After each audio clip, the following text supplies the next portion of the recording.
श्री स्वामी समर्थ. स्वागत आहे तुमचं आपल्या भक्तिप्रेमी या यूट्यूब चॅनलवरती. आज आपण जाणून घेणार आहोत श्रीरामाच्या जन्मोत्सवाचा खास दिवस म्हणजे रामनवमी. या सणाचा इतिहास, महत्त्व आणि साजरा करण्याची पद्धत याबद्दल संपूर्ण माहिती घेऊया. तर व्हिडिओचे शेवटपर्यंत नक्की पहा आणि चॅनेलला सबस्क्राईब करायला विसरू नका.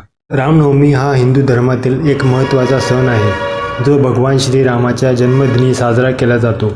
हा दिवस चैत्र शुद्ध नवमी रोजी येतो आणि हिंदू पंचांगानुसार वसंत ऋतूच्या सुरुवातीला साजरा केला जातो.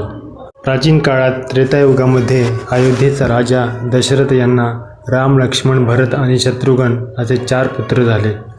राम हे भगवान विष्णूचे 7वे अवतार मानले जातात, जे रावणाचा नाश करण्यासाठी पृथ्वीवर आले होते.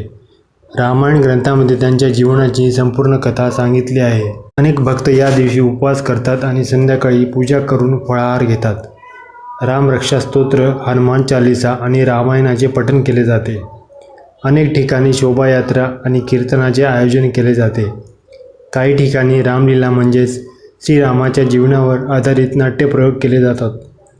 अयोध्येत लाखो भाविक प्रभू श्रीरामांच्या जन्मस्थळी जमतात आणि सर्वत्र जय श्रीरामचा जयघोष होतो. सरयू नदीत पवित्र स्नान करून भक्त राम मंदिरात दर्शन घेतात.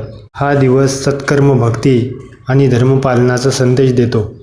श्रीरामजी हे मर्यादा पुरुषोत्तम मानले जातात, म्हणजेच त्यांनी आदर्श राजा, पुत्र, पती आणि मित्र कसे असावे हे शिकविले आहे.